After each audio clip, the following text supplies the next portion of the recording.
welcome to Bottom Line with Roni and Byron. And today we have a lot to talk about. We'll start with Jackson Hospital concerns over a surgery center coming into Marianna. And in national news, we'll talk about how the Senate reaches a deal on a short-term debt hike well into December. Then we'll go to sports and talk about some high school football as well as college football. And in entertainment, we'll talk about how Tina Turner sells her extensive music catalog to BMG Music Company in a big new deal. Then we will switch to our relationship tea topic, gender roles. What should a woman buy and what shouldn't they buy? We'll get to it right after this.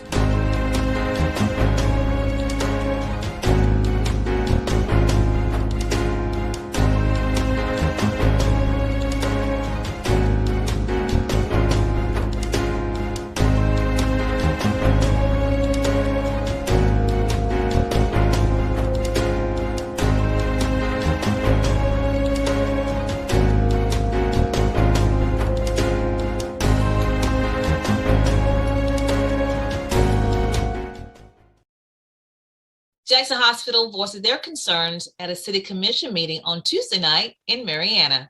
So Byron, their concerns are over a possible surgery center coming into Marianna. I did some digging and found out that there may be a bit of confusion. It seems like we're talking about two different projects.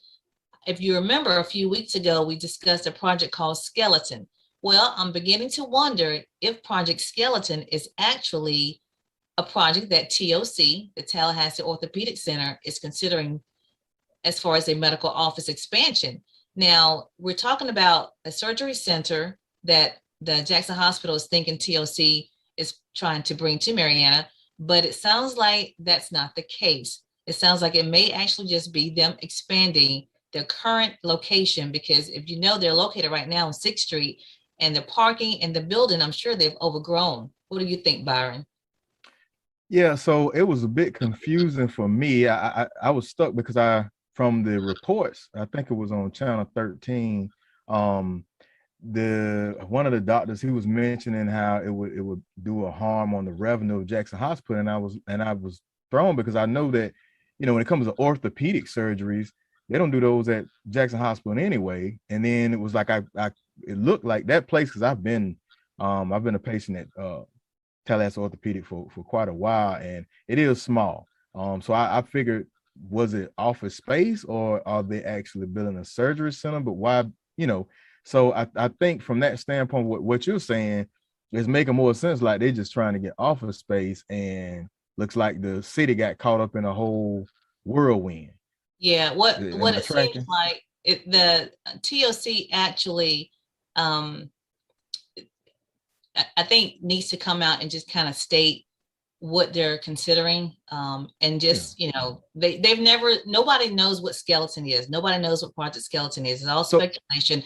We do know that, you know, it's a possible business located possibly on the West End. Now, what has happened is, see, the Jackson Hospital has said a long time ago they're going to use the Golson property, which they, you know, were giving. The school board gave them that property last year. They want to use that property for a surgery center. That's their plan. And I guess they've developed these other plans as well. So that's why they were concerned. But here's the deal, Byron. Project Skeleton, I'm going to say hypothetically, is TOC. Okay, it's not written in stone. Nobody has said that, but I'm just going to hypothetically say it. It's TOC. TOC needs office space. They don't have the patience to actually go out and do a surgery center. So it makes more sense for them to really be looking for expansion of their, you know, building here. So it's rumored that they're looking at the old Carroll Plaza, which is the Waco office right there at Penn Avenue and Bump Nose Road, which will make sense. That's a huge space. You know, it's a huge lot. They're possibly looking at that. That's rumors. Nothing has been, said out loud, but it would make sense if they made that area a huge medical office complex because they need the space. So what I think is happening, Byron, is that where they currently are located, they're renting that space from Jackson Hospital. Think about it. When Jackson Hospital said they're going to lose revenue, they're probably not really talking about because they're going to put in a new surgery center, TOC. They're probably really thinking about the money they're going to lose. If TOC decides to relocate, they'll lose that rent. Make sense? That makes sense. That makes sense. Mhm. So I know generally whether it's the hospital, any other business that's coming in, they normally have those code names like skeleton. Was Mhm. it? I'm sure, pretty sure they have some type of uh confidential agreement or something that they won't break the news of who it is. Did they, for some reason, come out with it, or was it some random person that decided to uh disclose that it could possibly be Tallahassee Orthopedic Well, Center? I'm not sure how that came to fruition. What I do know is that whenever these projects come to the county, they do have a confidentiality agreement with the Jackson County Economic Development Council, and to remain Hmm. anonymous until everything is pretty much, put in place. So that's how it's done. And so skeleton, yeah, is a code name for a business. We do know on the West End, we do know it could be a business that will generate revenue of $8 to $10 million. We do know that, which is another piece to this puzzle, because you're talking about $8 to $10 million of revenue on the West End that will go into the West End CRA, the community redevelopment. You know that? Yeah. So people got to Yeah. look at that and say that that's huge right there in itself. And thinking back, I don't see if you got one or two things. Either if the Jackson Hospital wants to continue that relationship where TOC is paying them for rent for the new space, but if they get their own, it's a benefit, like the other location you mentioned, it'll be a benefit to the people that live out in that area. Sounds like to me they all need to sit down and get some clarity going on, and that's what it sounds like. In I want to say it was Rico Williams that made that comment. Sound like that's what they need to do, because one side is like, oh, they ready to get up in arms about something, and the other one is like, whoa, look, we weren't prepared to say anything. So Right. sounds like to me they need to get everybody to the table and get some clarity in the air, and then move forward over what decision TOC decides to do. I think so. And I think once they do that and just be transparent, and we can, and one of the officials from Jackson Hospital even said perhaps they can do a joint venture with TOC, which will make sense as well, because it seems like TOC is not interested in doing a surgery center on their own because they don't have the patient count to do that.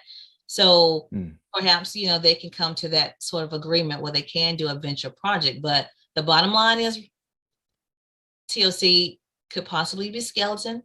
TOC could possibly be looking at a medical office complex on the West End, and TOC could possibly be the one that could generate $8 to $10 million on the West End in the CRA, which is a community redevelopment fund. So, I think people need to pay a close attention to that, especially the ones on the West End, because once that happens, when you put money into a CRA, it does trickle down to the small businesses in that area.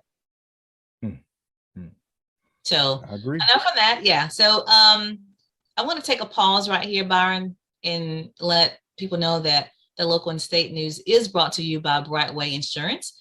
Brightway Insurance is located at 2867 Caledonia Street in Marianna. They offer property, vehicle, business, life insurance. So you can visit them at that location, or you can give them a call at 850-633-3460. That's 850-633-3460. Also, Byron, I want to talk about a project that I am spearheading called Faith Over Fear. As we all know, it is Breast Cancer Awareness Month. We are in October. And I do have my Faith Over Fear shirt on, if you can see it. As you know, I was diagnosed with breast cancer last year and got through it, and all is well. But I wanted to do something special, and I decided to ask people to join in sending hat wigs. These are actually hats that have wigs attached to it, and you can see the photos. But those are great assets to women that have gone through chemo and they have lost their hair. I mean, it was a great asset for me. So what I've done is gone on Facebook and asked people to go on Amazon.com, search for hat wigs. You can do that. And once you do that, just order them. They're, less than $20. They're not costly at all. And you can pick out the desired color, the desired length, and the desired style, and donate it to Dothan Hematology and Oncology. And I'm going to give you the address. Once you place your order on Amazon, they ask you for the address and the phone number. But you want to put in Dothan Hematology Oncology, care of Faith Over Fear project, Faith Over Fear project. And the address is 287 Health West Drive, and that's in Dothan, Alabama. 287 Health West Drive in Dothan, Alabama. And the zip code is 36303. And the phone number is 334-792-9500. I want to make sure I got it right. 334-792-9500. And just gift it and say this is for the woman that has been diagnosed with breast cancer and it is going through chemotherapy treatments. And feel free to add an encouraging word to them. So that's my project for Breast Cancer Awareness Month, Faith Over Fear project. Feel free to participate. All right, Byron, we're going to go on to, Byron's going to have the information going up on the screen periodically throughout the show today. So Byron, we're going to switch to, now there's some basically good news for Chippewa High School. I don't know if you know this, but Chippewa High School now have a criminal justice class that they're offering. A deputy, I think his name's Deputy Jarvis, has implemented this, and the principal over there is Mrs. Alicia Clemens. And I spoke to her about it, and she says a great project. They've actually have about 61 kids enrolled, and it's a four-year class, Byron. So I think that's beneficial. Should be across the state, really, teaching kids different avenues of criminal justice. What do you think? Yeah, so this is a college class. It's for high school No, students. it's high school at Chippewa High School. Oh, Chippewa that's High awesome. School. Yeah, and it's a four-year class, and they can learn a lot about criminal justice. Well, I would say this. I know I'm not sure if the state still has the program, but I know it used to have a program where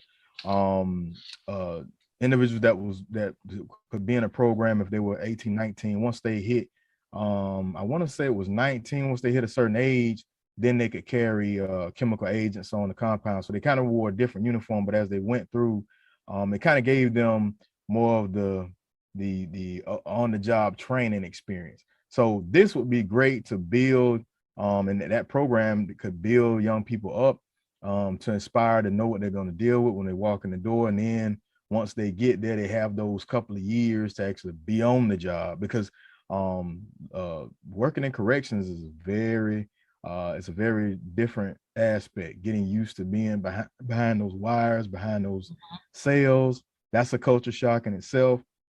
And just having a little time away, understanding that it's kind of a game of chess. You're dealing with people, but you're also dealing with convicted felons, care, custody, control.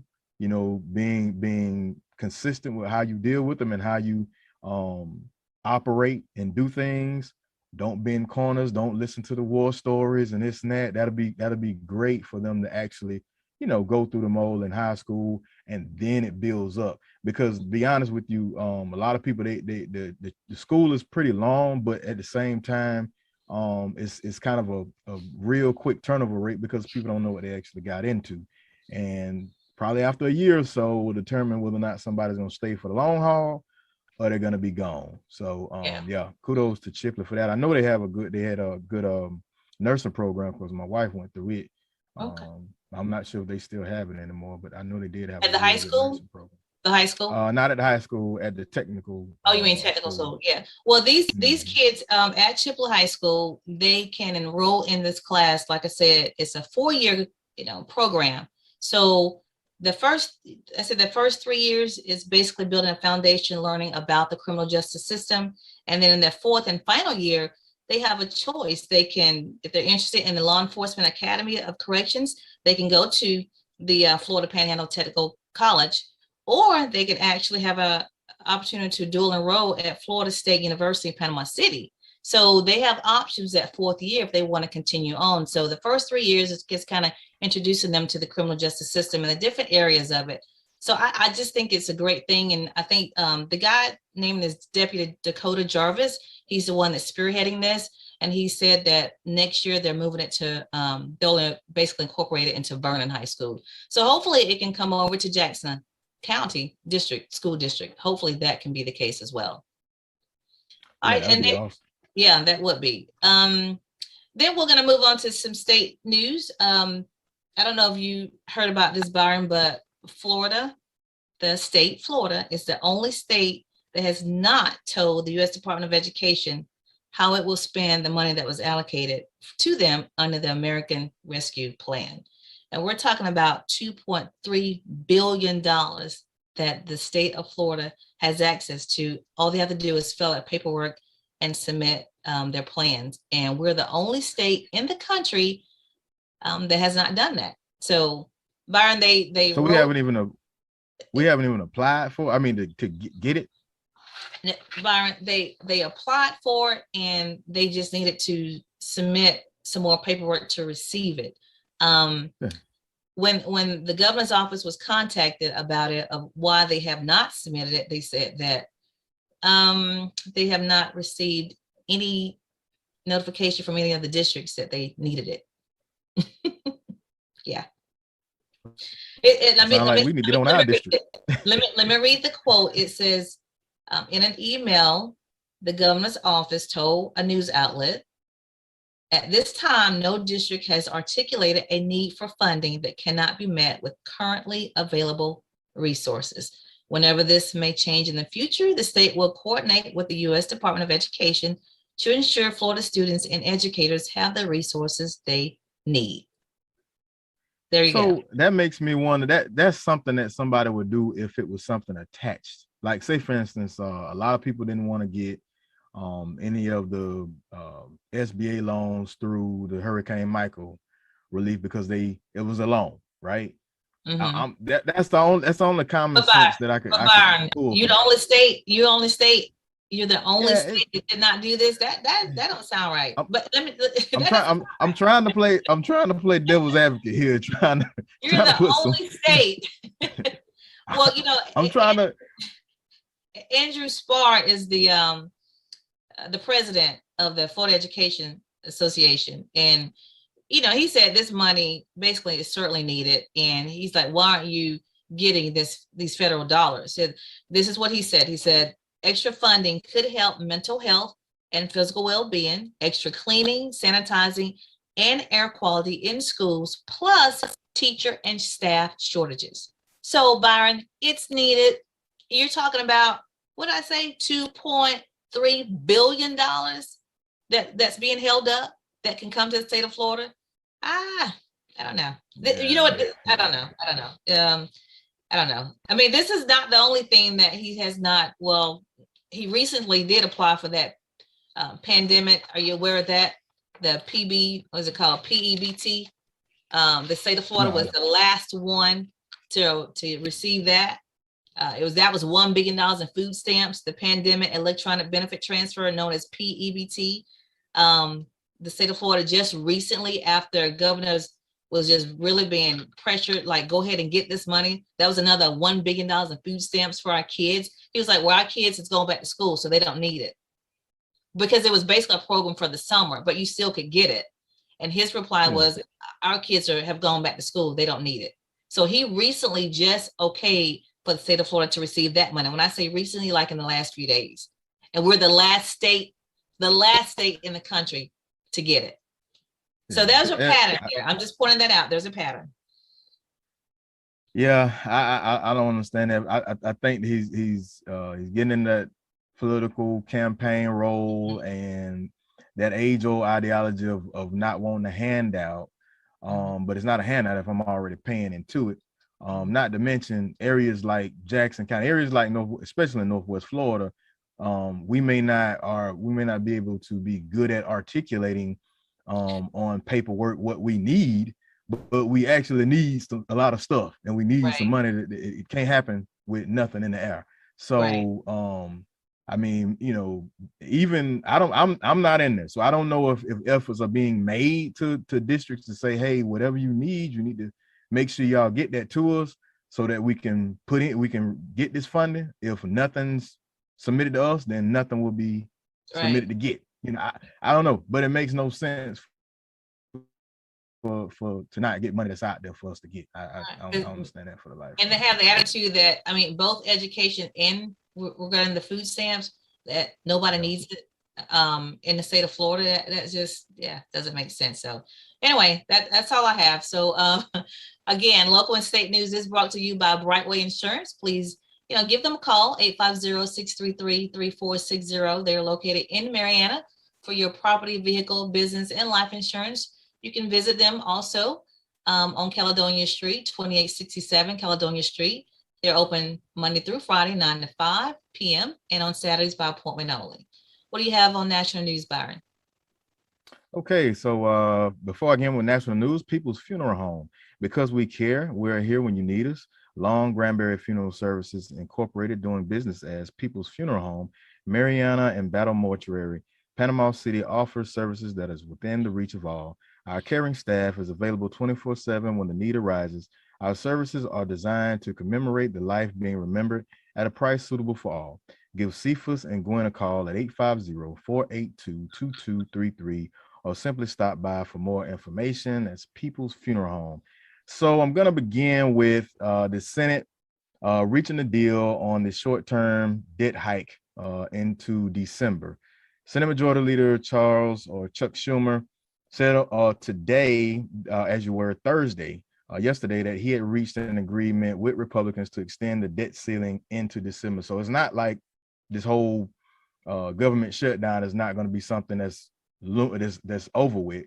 It's going to come right during Christmas season, right during the time that maybe they'll have a week, maybe two, if that, before they're out of session until after New Year. So this whole look like it's a better chess move on the side of the Republicans, because if you come to this point again, December 3rd, and you've got veterans that the benefits going to get held up, Social Security is going to get held up, all DOD government workers, they're going to either get furloughed or not get a check right during holiday season. And as we know, COVID will probably hike again because it's holiday season. It's not a smart move, but I guess it'll kick the can down the road a little longer.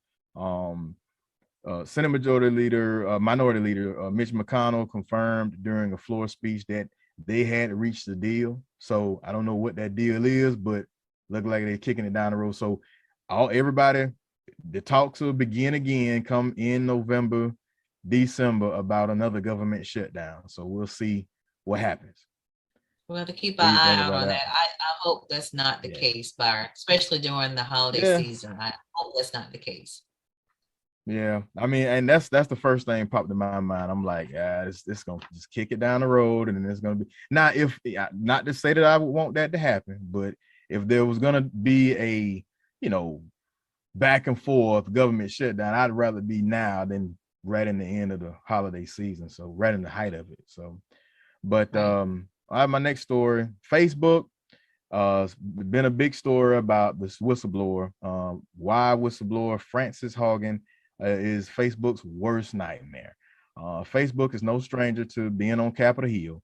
Executives have repeatedly been hauled in for hearings, but this past Tuesday's hearing stood out at a strong standpoint in the performance of witness Frances Hogan. This former employee, she basically came out and talked about how Facebook is basically ignoring a lot of the data that they're getting, that how harmful it is to kids, especially to girls, with wanting to, get likes and bullying and things that tactic. And also she suggested that they stop with businesses trying to sell and promote to young people.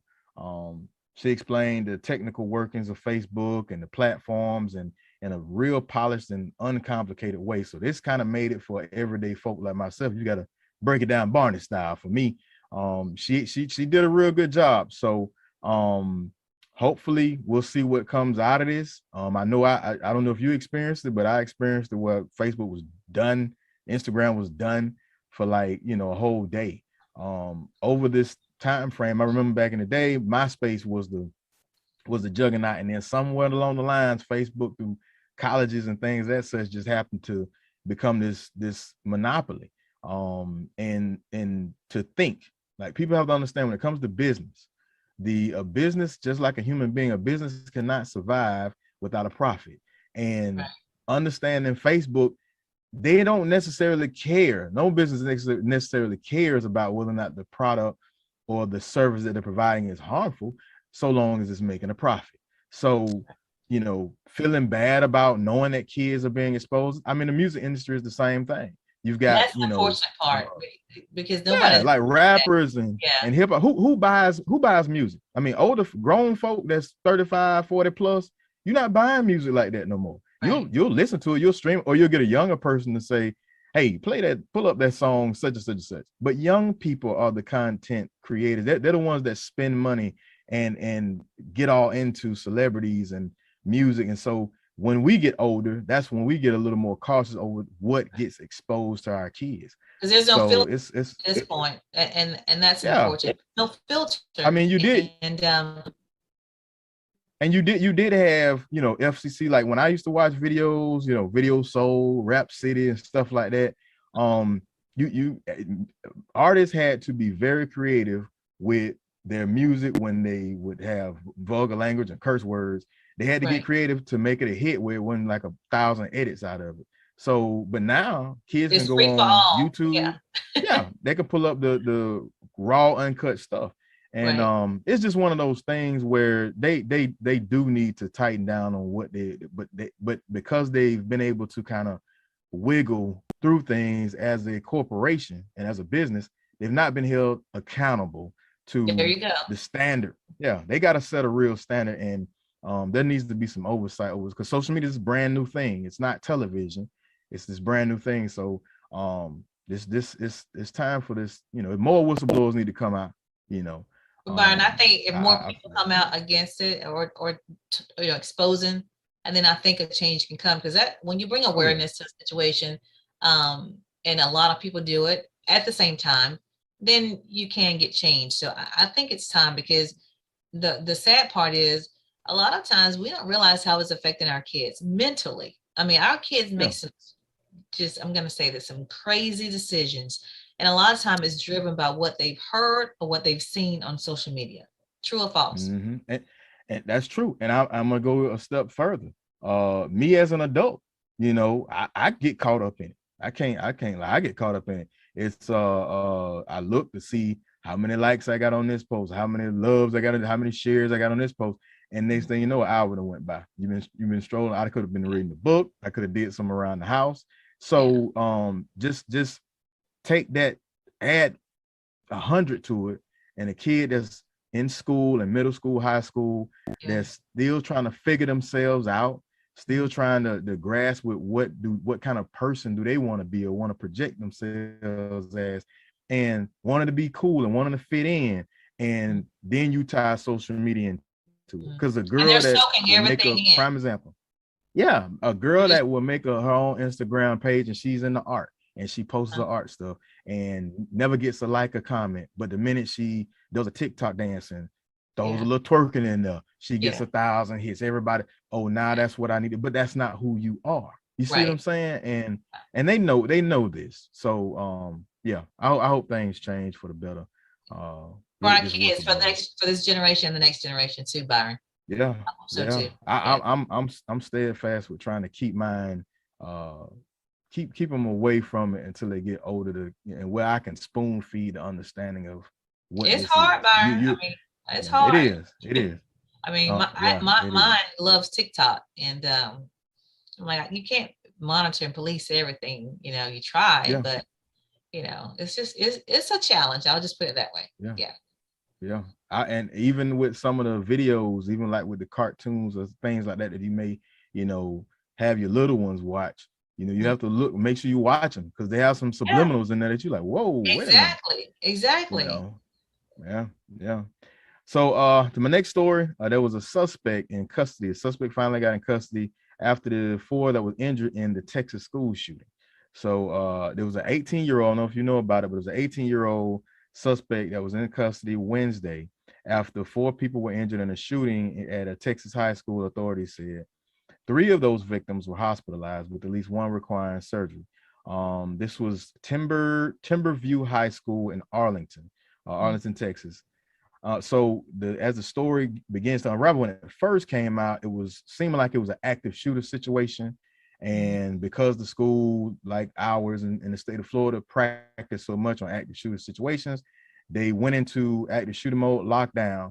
And it seems like now as the story is evolving, the young gentleman that did the shooting, seems like it was a fight that happened earlier. The parents of the young man was saying how he was bullied, and it wasn't the right thing to do, but this is what it came from. So it was basically a target or maybe a retaliation against what he deemed as people bullying him. So hopefully, as this story comes out, it'll begin to get more clear. But I know, when I saw it, it looked like another just random school shooting, and it's coming out that it's looking like he was a victim or alleged victim of bullying. But Byron, it also said that in addition to him being bullied, that he was robbed that day.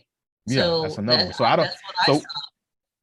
So we don't know if that day he had a gun, and when those same kids showed up, boom, or if he went back and came with a plan before anybody said anything or did anything to it, just went. Or maybe it was a different day.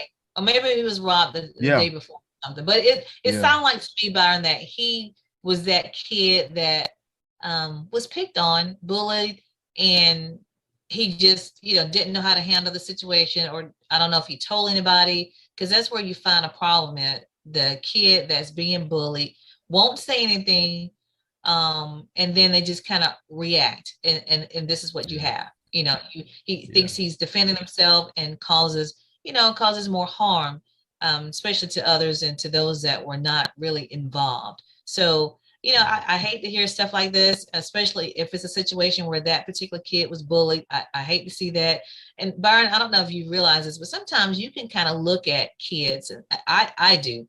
I can look at kids and I can kind of see, the ones that are can take a joke, or can take critique, or just joking around, horse playing around, and those that are basically take it, kids are kind of hone in on one particular kid.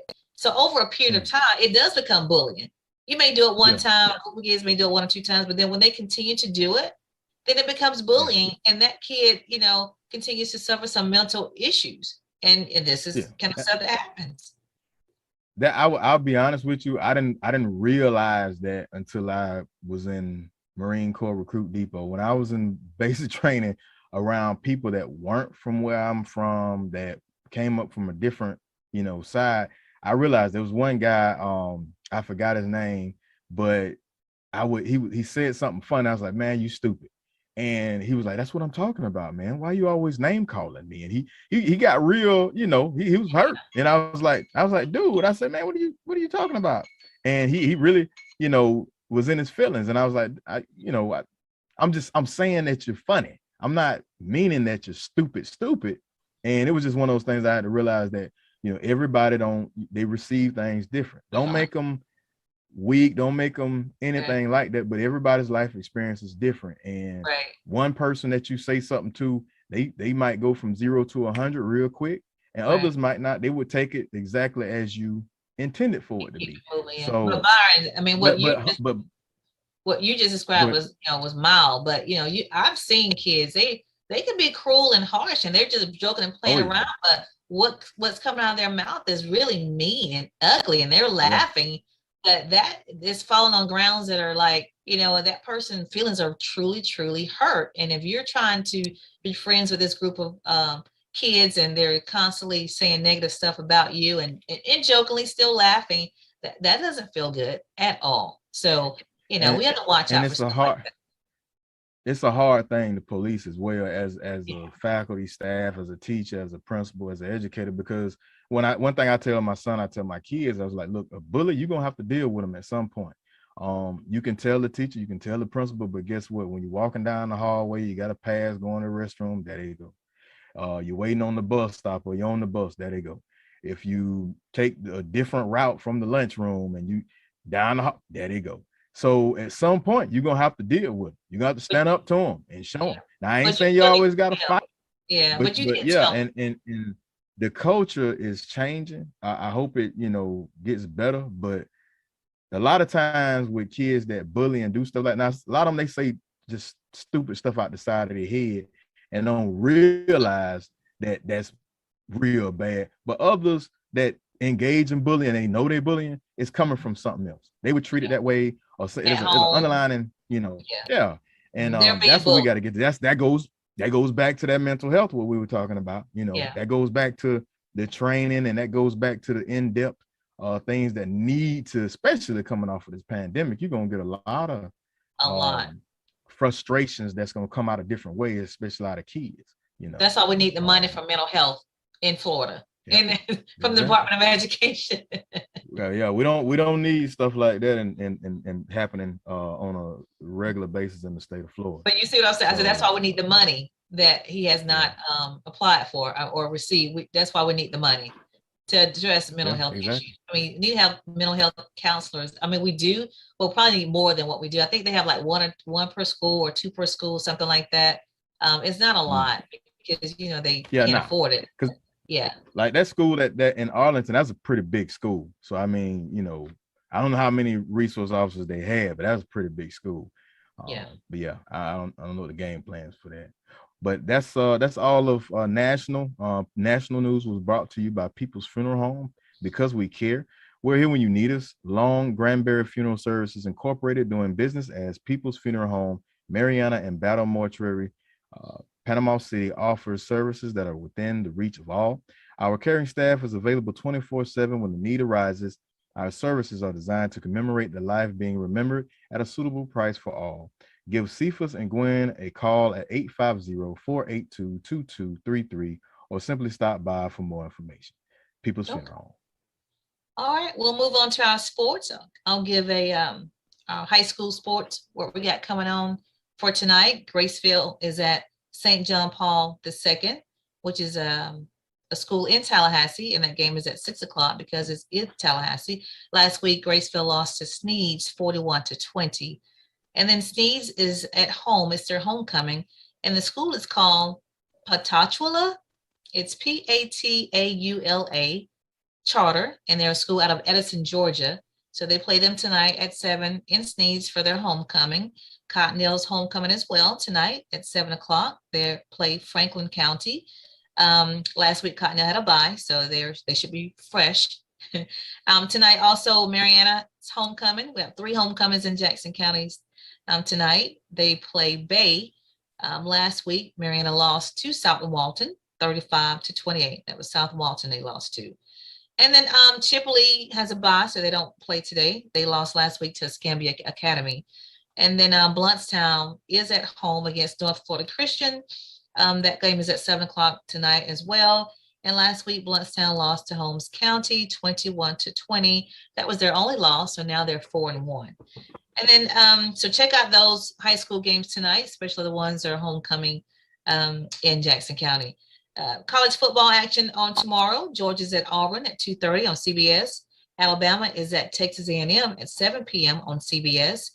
And Vanderbilt is at Florida at 11 a.m. That's can be seen on the SEC network. Florida State is at University of North Carolina at 2:30 p.m. on ESPN. And then you have Miami. They have a bye, so they're not playing this week. Bethune-Cookman, they're hosting Mississippi Valley State. That should be a good game as well. That's at 4 p.m. And then South Carolina State is at FAMU in Tallahassee at 5 p.m. I don't know if you heard about this, but FAMU has a docu-series coming out that Chris Paul, the basketball player, is producing. It's called Why Not Us? FAMU Football. And so it basically just follows the football team for the season. And it's going to be, let's see when it's going to air, which is pretty cool. Pretty cool. Like it's going to start airing. What's that show the pros got? They got one kind of like Hard Knocks or something like that. Oh, something like that. Yeah. Uh-huh. The first episode will be seen next Thursday, on the 14th on ESPN Plus. So you guys check that out. I don't know the time, but next Thursday, October the 14th on ESPN Plus, look for the docuseries of for FAMU. It's called Why Not Us? FAMU Football. So that should be pretty good. And again, like I said, it's basically brought to you on Chris Paul's production. I think his production is called Roadside Entertainment and Paul's O-Dip. So that's the name of his company. So should be pretty interesting, I think. And I'll give you your top 10 for college football on the AP poll. Alabama is number 1. Number 2 is Georgia. Iowa is number 3. Penn State is number 4. Cincinnati is number 5. Oklahoma is number 6. Ohio State is number 7. Oregon is number 8. And then Michigan's number 9. And then BYU is number 10. And that's all I got for sports. What do you have for entertainment? Hey, so for Florida State made it by the hairs of the chin. So kudos. Oh, they got their first win. Yeah, thank you for saying that. Once they got the first win against Syracuse. So first win. Yeah. So maybe they can get another one, against North Carolina. We'll see. Yeah, let's keep it going. But so entertainment is brought to you by 2Egg TV. 2Egg TV is an off-beaten path streaming travel channel. Dale Cox and the 2Egg TV team take you on a digital adventure in Florida, Georgia, and Alabama with travel features and documentaries. You can watch 2Egg TV on YouTube, Roku, and at 2eggtv.com. That's 2eggtv.com, 2Egg TV. So entertainment, something that I don't know if it will make you mad or make you happy. Tina Turner, she sells her extensive music catalog to BMG Music Company in a new deal. So a lot of artists spend a lifetime trying to get the rights to their music. And so Tina Turner's up in age, she's 81, and sold her music rights to the German music company BMG. According to a Wednesday statement, the deal includes recordings, writings, and Turner's name and likeness, spanning across the work of 10 studio albums, soundtracks, and other compilations. She'll continue to be signed under Warner Music record label, but BMG will be handling all of her past work, safeguard her inspirational legacy. The project of, this is what she said, the project of my life's work, my musical inheritance is something personal. Turner said in a statement, I'm confident that with BMG and Warner Music, my work is in professional and reliable hands. So I think it was sold for like 50-some $million. And I just look at it from the standpoint, I know she has kids. I know she probably has grands. So me personally, if Tina Turner was my mom, I'd be like, hey, mama, I'm probably not going to do anything with your music and anything. If you got intentions on passing something to us, go ahead and do it now, because I'm not, that was your dream, that was your thing. Go ahead, we're not mad at you. So maybe that was one of those situations where she was like, look, I'm not going to put that on my kids to handle all of this. I'll just rather put it towards, an entity that will make sure that my music and my legacy will keep going, and I'll have some residual funds to pass on to my kids and my grands or something like that. When I first heard that, I was like, but I guess when you put it that way, it makes sense. Maybe she doesn't have anybody in her family that's interested or that's capable of handling that type of business for her. So maybe that's why she did it. I mean, if you had somebody that she was grooming, then I can see it. Like if she had a kid or a grandkid that was in the business, knew what they were doing, knew how to handle it going forward, then I can see it. But obviously, she did not have that, because I can't see her doing that and got somebody in her family that's capable of handling the management of her, of her legacy. So, and then you said $50 million. Yeah. Okay. Yeah. Well, and then when you look at it, like Tina she's always been, she's always went against the grain. I mean, she, went to Europe and got a citizenship, and she just, so does it differently. It's probably one of those things. Yeah. It does it differently. Yeah. Okay. Yeah. Kudos to her. Yeah. So my next story, Keisha Knight Pullum is married Brad James in a small ceremony at their home in Atlanta. So I don't know if she's gonna hyphenate the last name again to be Keisha Knight Pullum James. We'll see how she works that out. But yes, she has tied the knot. The actress exchanged vows, as you were, with new hubby Brad James. This was earlier this week. Pullum she went to Instagram on Saturday. She shared the news along with slideshows, snapshots of her gorgeous wedding. She stated last week, my life forever changed. I married my best friend at our home, surrounded by family, and it was magical. So that's kudos to Her. her. She She found her got what she bud. wanted. You know, she was Yeah. she dated Bud on the Cosby Show when she was Rudy. So Yeah, that man. But hey, Bud, yeah. I used to, when I was a kid, I used to hate on Bud, man. But you going somewhere? That's supposed to be mine. But then, older I got, I was like, man, I wish Bud could have got old Rudy. But Yeah, yeah, yeah. Bud. Okay. Well, good for her. Good for her. Yeah. Yeah. So now that this is October, this is a good segue for the next story. Now that it's October, it's Halloween time. I'm a big Halloween fan. I love horror movies. My Really? wife don't. She don't. Yeah, now I got a cousin. He's gory. He likes the gory stuff. I'm good with the scary suspense. I'm good with them. The Halloweens and the Friday the 13th and the Jason and Freddy Krueger. Those are my things. So is Halloween Kills, is this the last movie? Is this the last Halloween sequel? Michael Myers is back, up to no good. This last one, I thought he was gone forever, but after 3 years, David Gordon Green is returning to his Halloween sequel trilogy with Halloween Kills. It releases next week, just in time for Halloween itself. In the 2018 Halloween, starring Jamie Lee Curtis, it killed the box office, earning more than $250 million worldwide, becoming the highest grossing chapter in the 4-decade franchise and setting a new record for the biggest opening weekend in history for a horror film starring a woman. So, hey, hopefully it grosses even bigger now that things are kind of, people kind of coming out more. But yeah, I'm hyped up about watching this new Halloween and watching all the old school horrors that'll come on for the rest of the month. Interesting. So, Interesting. I'm not I don't get into those type movies, but I do like Halloween. Just the pumpkins and the costumes, and I like Halloween for that. But you can have the horror movies. The closest I watch is Boo by by Tyler Perry. I'll watch that. Oh But that's man, about it. come on now. Yeah. Yeah. I Yeah. love some. I Now, like Boo I one and wouldn't Boo always two. like that. I wouldn't always like that. Well, Okay. entertainment was brought to you by 2Egg TV. 2Egg TV is an off-beaten path streaming travel channel. Dale Cox and the 2Egg TV team take you on a digital adventure in Florida, Georgia, and Alabama with travel features and documentaries. You can watch 2Egg TV on YouTube, Roku, and at 2eggtv.com. That's 2Egg TV.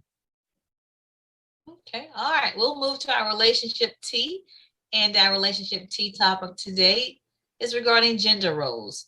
What do a woman buy and what shouldn't she buy? And this came about because I don't know if you guys heard recently that Portia Williams, one of the cast members of Real Housewives of Atlanta, recently purchased an engagement ring for her fiance. She recently purchased an engagement ring for her fiance. I guess she felt that she needed to buy one for him because he bought one for her. And that's kind of, I've never heard of that. Normally the guy buys the engagement ring for the woman, but she in turn bought him one as well. What do you think about that, Byron? I'm gonna say two things. For people in relationships out there, what works for you works for you. Don't let nobody tell you what you should do with your relationship with another person. Because there's guys I've seen them out there, a man should pay for everything and a woman shouldn't have to pay for nothing. I'm a 50-50 guy, but what works with me and mine, that's our business, and what works for us. At the same time, I still feel like personally, a man still has, he has to have some sort of role, let me be the one to bend that knee and ask for your hand in marriage and go to The your chivalry. parents and yeah, there's nothing wrong with that, but hey, I've in the past, long time ago, I've dated females that, hey, they want to pay. They don't want you and get mad if you say you're gonna pay for the meal or pay for something like that. And I've had some that say, I ain't never had nobody do nothing like this. So Yeah. Well, chivalry is always, it doesn't have to be assigned to men, but I just say like, hey yeah. fellas, get back to the chivalry game. Did you see the one with Tabitha Brown? You know, she got a lot of flack for, basically to, making a way so her husband could go and early retire. I think he worked in law enforcement. I think he was a police officer, and she caught flack for that. So She has a book coming out right now. Is she I the one with think the book so. out? Okay. I think she does have a book She's coming out. Yeah. So that's her. Yeah, But she she made a got way that popular her with those husband videos. don't have to work anymore. Yeah, Is really now? and then he went ahead and early retired, and I think it was Wendy Williams that gave her a lot of flack over, but I looked like Wendy Williams was basing her relationship on Tabitha Brown and her husband's relationship, basically saying that when he gets bored, he's gonna blame you and he's gonna leave you, all that type of stuff. So but yeah, Okay. what works for you works for you. I think men still need, get back into the chivalry game. Hold it Yeah. down. Do have I something. I You say, agree. hey, I think what back to Tabitha, she does have a book I'm looking at now. It's called Feeding the Soul. I know I saw it recently. Finding Our Way to Joy, Love, and Freedom. But I I'm like whatever works works. I mean, if Portia felt that she wanted to give her fiance a ring, that that's what she wanted to do, then of course it's her money, and that's her decision. But I am about chivalry. I am also about, you do want to shower your mate with affection, with gifts. You don't want it to seem like it's one-sided, and I think that's what tends to happen sometimes in relationships. It becomes like the man is doing all the outputting, especially when it comes to gifts or yeah, whatever. But women, we can do stuff too. I'm not yeah, sure about if you want to go out and buy a ring, because you do have to buy a ring for the actual wedding ceremony. So you, but yeah, to each his own. But there is a way that you can continue to make that man feel that it's not a one-sided relationship, that you're not always receiving. Even when it comes to going out to dinner, when you're dating, it's okay sometimes to say, hey, let me treat you. It's okay to do that. I'm talking to the yeah. single ones. And when you think about it, I don't, like I said, I don't know their relationship or how it is in 3D. That's what I like to say. But it sounds like to me like that could be one of those situations where, because men, we're good at this. A lot of times women will be like, what's taking him so long? What's taking him so long? And in our minds, we're trying to plan and prep, and we want to be able to get her that 5 carat ring, even if it's not even nowhere near in my capabilities of how much money I'm making. And then Right. I'm trying to stack up this 40 grand for this big wedding I want to give her. Right. And her mind's like, what's taking so long? And this could be one of those moments where she letting him know that, hey, even when you're down, I got you. Well, You know what I'm Byron, saying? Like I even think I think Byron, she had a ring. I think she just reciprocated. Like, I think she yeah. already had a ring. I think he already bought her a ring, and I think she Oh, just kind of wanted him to have one too. Yeah, it wasn't. okay. I don't think it was a situation where she just arbitrarily just went and bought him one before she got one first. If I remember Okay. correctly, you remember there's a whole scandal around that whole relationship. I don't know if you know, but when he is actually the ex-husband of one of the other girls that was on the show, and supposedly they Oh, were yeah. friends. Yeah, I You got used to to watch school the me. I show. don't know. Yeah, I used to watch Yeah, I the don't know show. nothing. But anyway, so Portia and this guy's ex-wife were friends on the show, and then next thing you know, Portia and the guy started dating, and then quickly they were engaged, and so on. But anyway, but that's the backstory to that. However, like I said, I think it sounds like he did propose. I remember when they got engaged, and I think she just kind of gave him one too, like an addition type Mm, thing. So, but that's a whole nother okay. subject. So, as far as do women jump the gun and propose and give the man, the proposal before they receive one? I don't agree with that. I mean, I shouldn't say I don't agree with Yeah. it. I don't see that the same way. I don't, I wouldn't be Yeah. in favor of that. I'll just put it that way. Yeah. I think the Yeah. man Because should still be the asking. Yeah. Do the yeah. asking. That's one of those hidden checklists that you have when you Yeah. kind of evaluating this life partner, this potential life partner. I'm gonna give you the you gonna have the rope on that one. I want to see what trigger you gonna pull before I jump out there and just because I want to get married. Yeah. No. Woman don't need to, my opinion, woman don't need to, you guys discuss, you discuss it, but you don't just come out and say, hey, do a formal proposal. Let him do that. You remain the woman and let him, it says a man that finds the wife finds the good thing. That's what it says. So I just think the man should find, let him do the initiating. Yeah. But that's changing a lot. I know I see it on my timeline. I see a lot of women going down on the knee and proposing to the man. Yeah. So it don't feel right. But they call me old school, so me too. Whatever. Me too. So, but that goes back to gender roles. What should women do? What should they not do? What do you teach your girls? Like, I'll teach them. I'm teaching my old school still to open the door. You meet the parents. I'm still going that route. It just and my thing is when we talk about as far as gender roles, for me, I'm not saying what you can or can't do as a woman or as a man. I'm just saying that everybody's got to have something.